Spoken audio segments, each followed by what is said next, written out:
Hey guys, thanks for joining me today. Leadership is a lot like being a parent. Do you feel that way? Have you thought about it like that? Leadership is a lot like being a parent. Look, anyone can learn to be a leader. But what makes a great leader? I've spoken about this before several videos ago. But what makes a great leader? A great leader builds other great leaders. They inspire and encourage and provide opportunities and the ability to grow. They nurture and discipline when needed. And great leaders challenge their teams and work very hard to make everyone around them just as great. They understand the balance of when to talk and when to listen. And they're not above saying, hey, look, I don't know, but let me go find out for you. They're very crystal clear with their vision to the team or organization or department or whatever have you. And they motivate and provide all the necessary tools that their team members need in order to be successful. Now, on the other hand, biologically, anyone can be a mom or dad. But what does it take to be a great parent? What do you see in a great parent? Look, all great parents want to give their children love, opportunities, the best education possible, and discipline when needed. All so that they can grow up and achieve more than what we ever could for ourselves. Well, think about it. Great leaders want the exact same thing for their people. They want to provide opportunities, education, discipline when needed, help them build their self-confidence, and give them the opportunities to try and fail, all so that they can achieve and become more than what we could ever imagine for ourselves.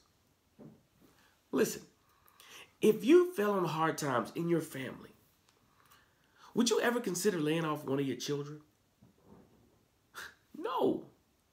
No one would ever do that. We would never do that. Okay, well, if that's the case, then why do we consider laying off people inside of our organizations? Now, obviously, outside of sexual harassment or criminal behavior acts. Okay? But Charlie, the CEO for Next Gym, faced a similar situation. But what he did was he implemented a policy of lifetime employment. Check this out. At Next Gen, if you get employed by Next Gen, you cannot get fired from them for performance issues. In fact, they'll coach you and give you the support that you need should you face any performance issues, just like we would with any of our children that may come home with a C on their report card from school. See, this is the very reason why people are so upset and enraged with some of the banking CEOs and with their disproportionate salaries and bonus structures. It's not the numbers. It's not.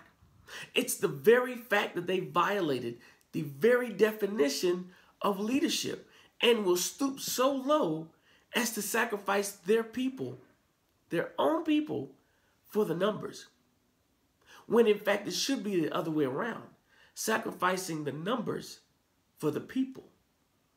Now see, this is what a manufacturing company did when their business was hit with a 30% sales decrease. Instead of talking layoffs, which actually the board would assemble together to do, the CEO devised a furlough plan where everyone from the CEO and the secretary all the way down would have to take 4 weeks of unpaid leave. It didn't have to be consecutive, and you could take it any time that you wanted.